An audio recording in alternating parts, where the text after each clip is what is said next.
Goeiemôre, wat 'n voorreg is weer om saam met u bietjie lekker te kan kuier en gesels in die woord van die Here. Man, God is goed. Weet jy, as ek dink aan die onbeskryflikheid van sy liefde, sy genade, dan is daar so 'n dankbaarheid in my binneste. Wil ek saam met Dawid uitroep, loof die Here o my siel en vergeet geen een van sy weldade nie. Nou ek wil graag saam met u lees uit Sagaria 3 en wel vanaf vers 1 tot en met vers 5. Daarna het hy my Josia, die hoofpriester, laat sien, terwyl hy voor die engel van die Here staan en die Satan aan sy regterhand staan om hom aan te kla. Toe sê die Here aan die Satan, mag die Here jou bestraf, o Satan, ja, mag die Here wat Jerusalem verkies het, jou bestraf. Is hierdie een nie 'n brandhout wat uit die vuur geruk is nie? En Josia was bekleed met vuil klere, terwyl hy voor die engel staan. Daarop het hy aangehef en gesê aan die wat voor hom staan, neem die vuil klere van hom weg. Toe sê hy vir hom, kyk, ek het jou skuld van jou weggeneem en ek beklee jou met feesklere. Daarop sê ek, laat hulle 'n rein tulband op sy hoof sit.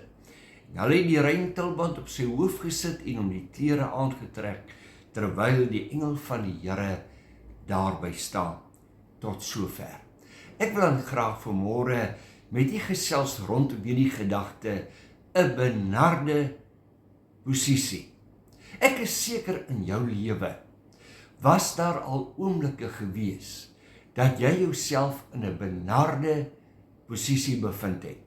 Dat jy dalk gedink het, hoe gaan ek uit hierdie situasie kom? Nou in ons geleesde gedeelte bevind Josia hom in 'n soortgelyke posisie. Hy is die volk se verteenwoordiger by God. Hy staan voor die engel van die Here as 'n aangeklaagde, terwyl hy vir die volk en vir homself by God moet intree.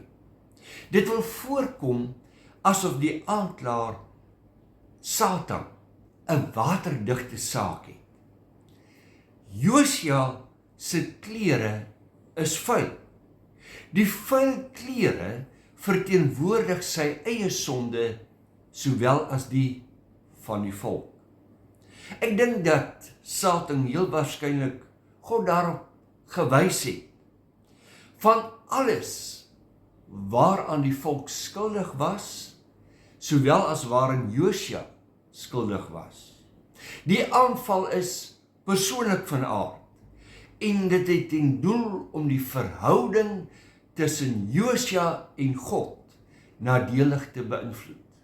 En vriend, ek wil vanmôre vir jou sê, die duiwel sal alles in sy vermoë doen om jou verhouding met God nadelig te beïnvloed, sodat jy jou vrymoedigheid sal verloor om met God te praat, om hom te ken as jou Vader en jou vriend. Ja, hy wil daardie verhouding negatief beïnvloed. Nou, kan ek dit so 'n bietjie moderniseer. In vandag se terme kon die klagstaat moontlik so gelyk het. En ek het sommer so 'n paar goedjies geneem en daarna gekyk. Kom ons kyk na hierdie moontlike klagstaat van vandag. Kerkbywoning 45%. Met ander woorde, wat wil ek vir u sê? Die aanklaer kom dan sê, luister, edelagbare, hierdie lidmaat se kerkwoning is nie 100% nie. Dit is 45%.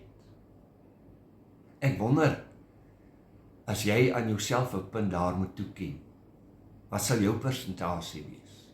Getrouheid 10%. Bybelstudie word nie bygewoon nie.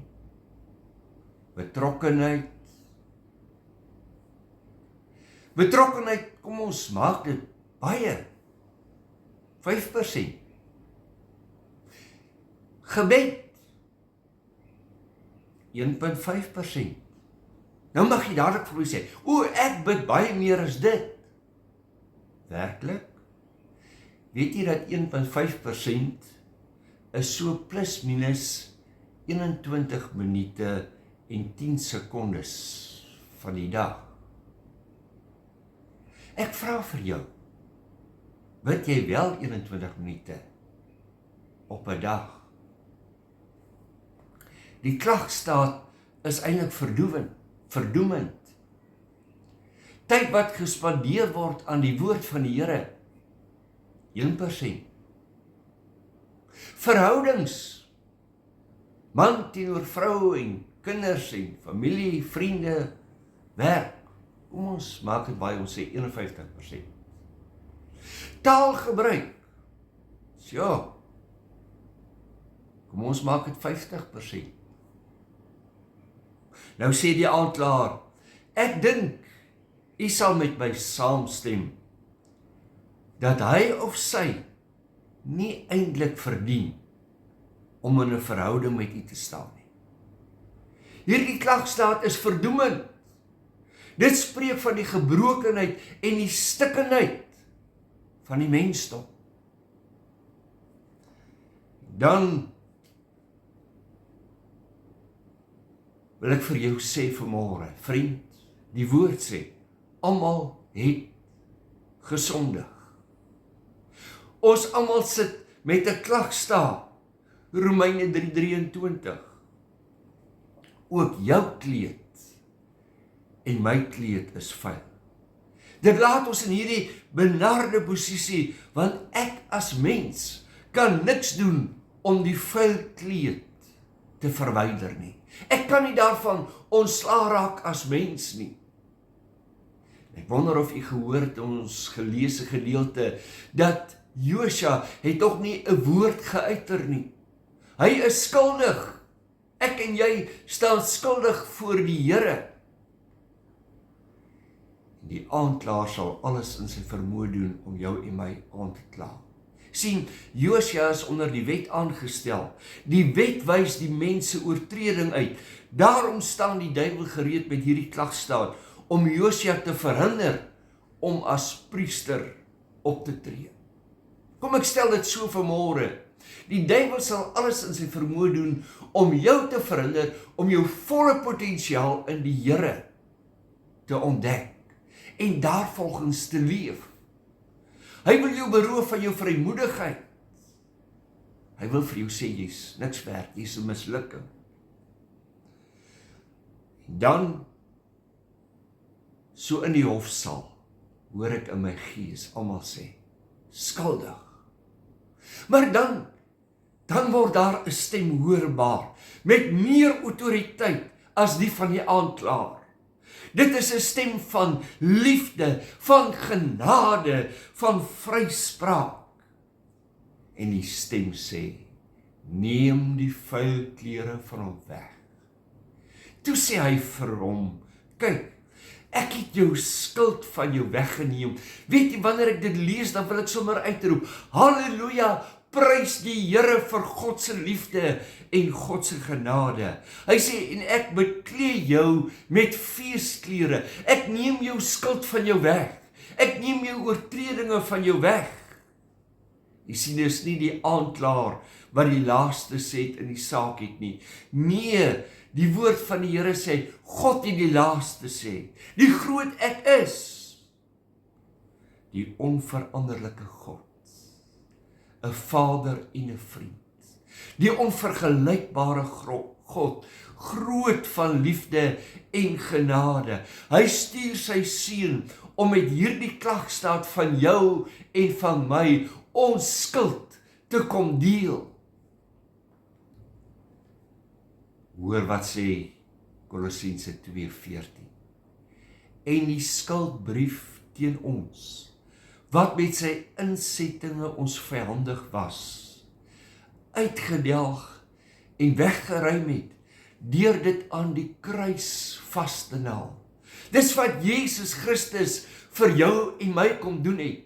Hy kom deel met hierdie klagstaat, hierdie ou vuil kleed van sonde, van ongeregtigheid, van verhouding wat verbreek is tussen God en mens, en hy kom herstel dit, sodat ek en jy kan sê, Abba Vader, nadat hy die owerhede en magte uitgeklee en hulle in die openbaar tentoongestel en daardeur oor hulle getriomfeer het. Ag, 'n ander vertaling stel dit so, die goeie nuus parafrase van die Nuwe Testament. Hy sê, dink daaraan, omdat Jesus aan die kruis ons skuld betaal het God die klagstaat waarop al ons sondes geskryf was, opgeskeur en die stukke aan die kruis vasgespijker. Met ander woorde, hy het dit tot niet gemaak, sodat ek en jy, my vriend, vry kan wees, sodat ons met vrymoedigheid na God kan gaan, deur die bloed van sy seun Jesus Christus, ons nader die troon van genade met vrymoedigheid, sodat ons op die regte tyd gehelp kan word. Deur sy dood aan die kruis, het Jesus ook elke bose mag verslaan en ontwapen. U sien, die greep wat die duiwel op jou en my gehad het Jesus kom verbreek deur aan die kruis die volle prys vir ons sondes te kom betaal het. Dit wat Josua nie kon doen nie, dit wat ek en jy nie vir onsself kan doen nie, het Christus vir ons kon doen. Die simboliek van feesklere, skoonklere is oorweldigend. Daar is vergifnis en redding in die mense benarde posisie. Ja, God kom as te waar, en hy steek sy hand na jou en my uit.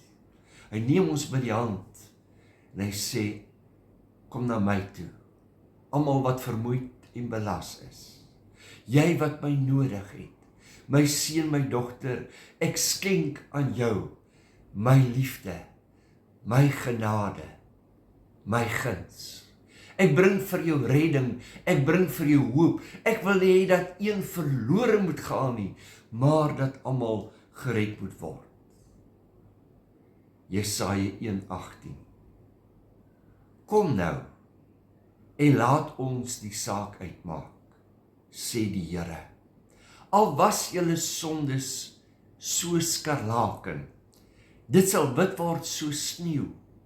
Al was dit rooi soos purper, dit sal word soos wol. Ja, in jou en my benarde posisie is daar 'n oop uitnodiging. Die Here sê, kom, net soos wat jy is. Kom onvoorwaardelik. Erken jou oortredinge voor my, sodat ek kan deel met die klagstaat. Want my seun, my dogter, ek het aan die kruis van Golgotha gesterf, sodat jy in 'n verhouding met God die Vader kan staan, sodat jy met hom kan praat as jou herder, jou vriend, as jou papa, as die een wat omgee. Want so lief het God die wêreld gehad. So lief het hy vir jou en my gehad, dat hy sy seun gestuur het, om in jou en in my plek te kom sterf, sodat ons nie verlore hoef te gaan nie, maar die ewige lewe kan hê. Ag, ek is so dankbaar uit my binneste. Ek wil uitroep en sê, Here, baie, baie dankie vir so groot liefde en so groot genade. Man, jy staan nie onder veroordeling nie. Moenie toelaat dat die duiwel jou belieg en elke dag jy onder veroordeling plaas nie. Die bloed van Jesus Christus het jou vrygemaak. Kom ons leef dan as vrygekooptes. Kom ons streef daarna om so te leef dat God in en deur ons verheerlik word.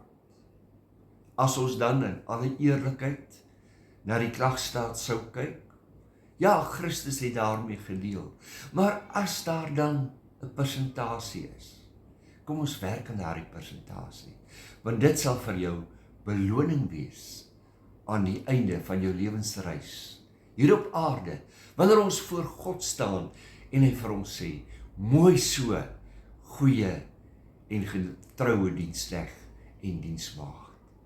Kom ons bid saam. Vader vir ons Here Jesus Christus, ons bring aan U al die lof en al die eer en al die dank van ons harte. Dankie vir die kruis van Golgotha. Dankie dat U ons sondes vergeef het, dat U ons plaas in 'n verhouding met God die Vader. En Here, aan U liefde en U goedheid twyfel ons vir geen oomblik nie, want dag na dag ervaar ons dit. Ons bring dan aan U die lof en die eer, in Jesus naam. Amen. Ag, jy moet 'n mooi en 'n wonderlike week geniet. Vrede vir jou en gee aan die Here die eer wat hom toekom. Mooi loop.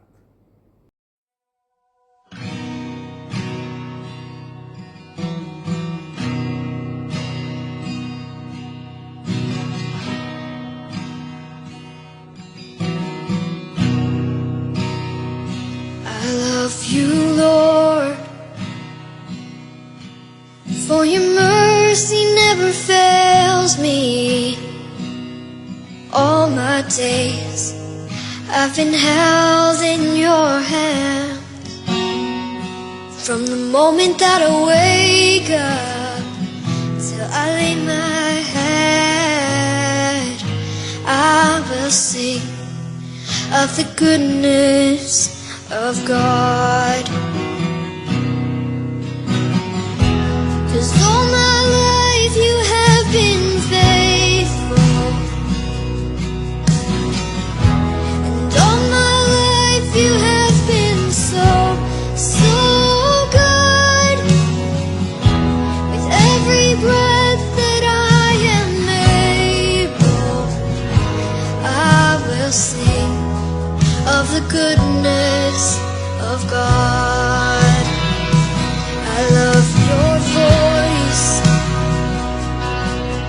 You have led me through the fire. In the darkest nights, you are close like no other. I've known you as a father, I've known you as a friend.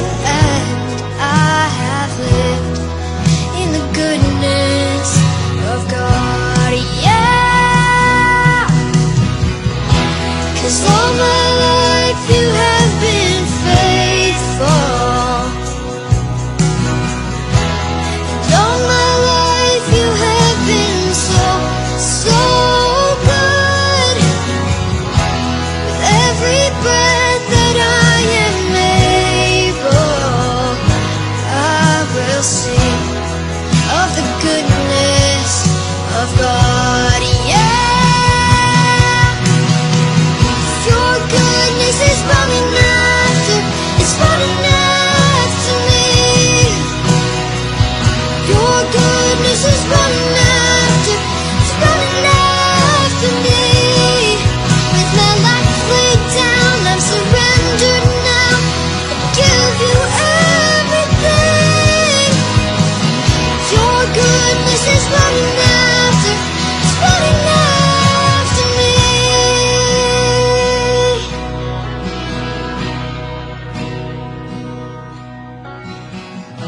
'Cause all my life you have been faithful, and all my life you have been so, so good. With every breath that I am able, I'm gonna sing of the goodness of God. I'm gonna sing